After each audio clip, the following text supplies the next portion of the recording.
What does the Amazon Relay load board look like?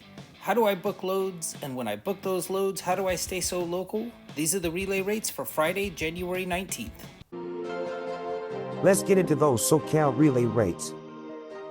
I switched this one up a little bit. As always, there'll be chapters in this. Feel free to go ahead and skip ahead to your section. In order to show you how I actually book loads, I need to make at least a 2-hour long video. And since we both don't want that, I condensed down 2 hours of load board watching into the next 8 minutes. And even though it's for 53-foot equipment, these same principles apply for all equipment types. Alright, first thing I want to do is take stock of every load on this load board right now. So I'm going to just go through, there's only 11 loads. These are all coming out of OTI.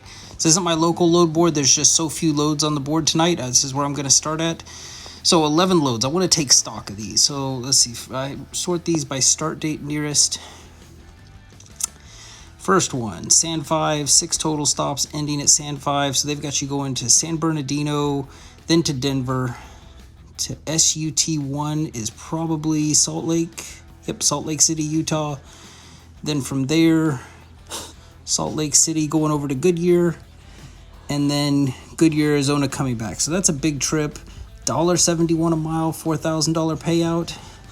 Probably going to pass on that. Next one, 3 stops going to San 5. I mean, you can see that, first off, the rates on all these. $1.36, $1.36, $1.46, $2.10. Why is this one a little bit more? Because it's trailer required, going over to Nevada. Trailer provided, San 5, 4 stops going to Ontario, $3.68. I'll tell you why this one's paying so well. It's 2 third-party sites. You're going from San 5 to a third-party site in San Diego. Next stop is a third-party site in Moreno Valley. Last stop is up in Ontario. So the fact that they say this one is going to take, they say 16 hours and 30 minutes, I believe it will take every minute of that, probably more. VCA 4 to Henderson, Nevada, $1.52 a mile. $1.45 a mile to Henderson. $1.35 up to Stockton. Rates are really, really bad right now. But what I'm going to do now, I know there's 11 loads on the board. I'm going to turn this on to an auto refresh every 15 seconds and let this thing run.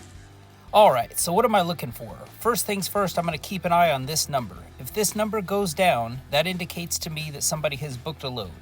Next, I'm going to be looking for one of these loads to appear that is all green. An all green load indicates that Amazon has just listed this as a new load. Next, I'm going to be looking for a green highlight over the price. This indicates a price increase, whereas a red highlight over the price indicates a price reduction. The first change occurred at 6:24 when they dropped this as a new load. It's a 6-stop tour beginning and ending at San 3.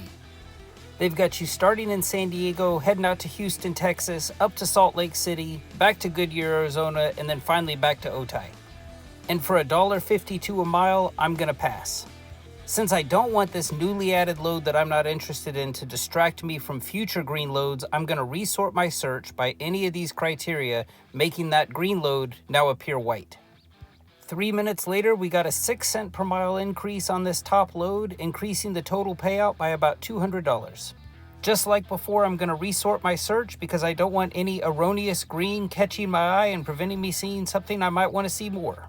And then at 6:40, we got our first price decrease. Now this was on a load I wasn't even originally interested in the first place, but I'm still going to refresh my screen because I don't like to see any color on there. I want my eyes to be drawn to those green loads that I'm looking for. Finally, an hour into this at 6:50, we see our first decent load of the night. Now this is classic Amazon. I have this thing on 15-second refreshes, and after the next refresh, a second identical load appears. Now you might be wondering, how come I'm not booking one of these? I never jump at the first load at the night. What I'm paying attention to now is, these are the first decent loads I've seen in about an hour. I'm more interested now in how fast do these disappear. Since I'm just using these as feelers for my night, the first thing I'm going to want to do is resort my search so that all loads appear white again. And if you're curious how long they lasted, the first load was on there for 7 minutes and got booked with no additional price increase. And the second load heading up to Rialto lasted a total of 12 minutes, ended up getting booked without any sort of price increase at all. After those 2 Rialto trips lasted 7 to 12 minutes, I was shocked to see this one go within 15 seconds. And you'll never hear me waste energy or emotion saying like, you should have waited, or you shouldn't have booked this, or you should have seen what it could have gone up for. I don't know this person's situation. I mean, maybe 2:15 in the morning is a better fit for them than those Rialto loads we saw a little bit ago that started at 8:30. I don't know what their situation is. It's real easy for me to critique them sitting at home planning my night. But for me personally, I would rather take a 2-stop tour over a 3-stop tour, especially when the 2-stop tour pays a higher rate per mile. 3 minutes later at 7:28, we got another 3 cent per mile increase on that top load there, increasing the total payout by about $100. Also at 7:28, we got 2 matching Temecula to Otay loads. The one thing I'll point out about these is that little lock symbol to the right. That indicates that these are only available to those people who have early access. In other words, your Amazon grade has to be a 98% or above in order to see that load. Now, right now, with rates being down, I know 323 isn't anything to brag on. At different times of the year, early access means different things. I'd hate for you to leave here thinking that, early access means you've got the golden ticket. It definitely does not. You're going to have nights like tonight where you're going to have to work a little bit harder for it. But when those rates do go up, and I've run that lane before for like $12 a mile, I was grateful to have early access then. After being on the board for 2 minutes, they both lost their early access status. The first one went at 7:30. The second load went at 7:31. Finally, an hour and a half into this at 7:35, I started seeing a setup that I actually liked a lot. Now, because I like to watch for price increases, the first thing I did is refresh my screen to make this green load go white. And then at 7:37, after only being on the load board for 2 minutes, they bumped the price by $40. And then again, I immediately refreshed my search because I want to be paying attention to those green highlights, and if it's already highlighted green, it's hard to tell if they bump it again. 5 minutes later, it's still on the board, and they drop this little load going. It's a 3-stop tour going from National City, ending at San 5 for $10.85 a mile. Now, this is where it absolutely pays to know your service area inside and out. What I'm not showing here, and what I was kind of doing behind the scenes, is I was looking at another load board, seeing what is the probability of me getting a load from the LA area somewhere on or around midnight, coming back to San Diego on or before 5 a.m. And had one been available, I would have booked all 3 of these right now. And I know what you're thinking. If you start your night tonight around 8 p.m., take a load up to LA, get a load coming back from LA to San Diego, and then do this last load going from National City to San 5 that's not supposed to end until 1:24, you're going to go way over on your hours of service. And here's where knowing your service areas, specifically the warehouses you're going to, is crucial. DSD 3 to San 3 is a loaded trailer. San 3 to San 5 is an empty. As long as that trailer's ready by, let's say, 9:40 at DSD 3, I know San 3 always has plenty of empties. I'll be done with this whole thing by 11 o'clock at the latest. Now, if both legs of this were a loaded trailer and I had to wait for a loaded trailer from San 3 to San 5, I absolutely wouldn't consider it. That presents too much of a variable for me. So did I book any of this hypothetical stuff? I did not. The reason is there was no connecting load coming back from LA. A load back from LA, let's say I got that for $400 or $500, great. There would have been my $1,000 for the night. That would have been worth me going out. But to run up to LA only to bobtail home and walk out of my night for $600 just didn't make sense to me. So 2 hours later, got the same 11 loads we started with, plus they added that one long trip out of San 3 going to like Houston and everything, 3,077 miles, but still have the same original 11 plus that one. All right, let's take a look at these 26-foot trucks. Now, my normal search criteria for this, as you can see, 75-mile radius. Usually this search yields like at least 100, sometimes 200 results. So the fact that there's only 16 kind of tells me there's something going on with the 26-foot box truck market here in Southern California. But let's take a look at these 16.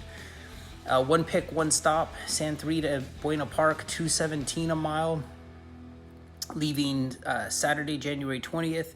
Monday the 22nd, San Diego, one pick, 3 stops, ending out in 29 Palms, $1.42 a mile.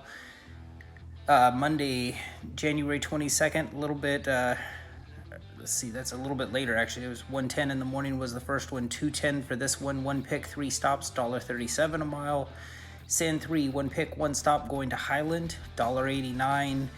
Joshua Tree again, 3 stops, $1.31 a mile. San Diego going up to Highland, not till January 23rd, $1.85 a mile. This one would not be bad. This is not till Tuesday. Here's a Sand 5 going to DSD1. At least you're going to just Amazon facilities. You don't have to worry about like checking in at a post office. $5.12 a mile going on Tuesday, January 23rd. Here's a Sand 3, 1 pick, 1 stop going to Highland, $1.85. 1 pick, 1 stop on Tuesday, January 23rd, at $5.09 a mile. Willing to bet that 16960 Bernardo Center Drive is a post office. San Diego, 1 pick, 3 stops ending in El Centro for $1.73. This one stays within Amazon facilities. Sand 3 going up to KONT for $1.88. That's not until Thursday, January 25th. 1 pick, 1 stop. Sand 3 going to Highland, $1.83. $1.32 out to Joshua Tree. Sand 3 going to Highland, $1.85. And then here's that other one again. That's Sand 3 going up to DSD1, $5.16 a mile. That one goes on at midnight on January 27th. That other one went at $4.55 on Tuesday. So it kind of looks like they have that one sporadically. A lot of these end out in desert communities. Let's just see if you did end up in Joshua Tree. Where would be your next closest load? I'm willing to bet it's going to be Beaumont. Usually those desert communities connect with Beaumont. And let's see. Deadhead shortest. Yep. So if you did take one out to one of those desert communities, you would be driving to Beaumont, which is 41.75 miles away from Joshua Tree, if there was a possibility in getting a connecting load. Most recent spot capacity I've received was today for a shuttle hostler down at SCA 7. Now the one interesting thing about this is it is only for 1 hour, but I find it odd that they're offering their old rate $100 an hour for this 1 hour. Am I going to run down there for 1 hour for $100? No. I have heard of people getting this 1 hour shift for as high as $250. Remember, this is your one and only time to negotiate a higher rate with Amazon. And then also tonight they were looking for a 53-foot truck starting up in Turlock, ending up in Moreno Valley, 1 pick, 2 stops, 390 miles. They're accepting offers starting at $621.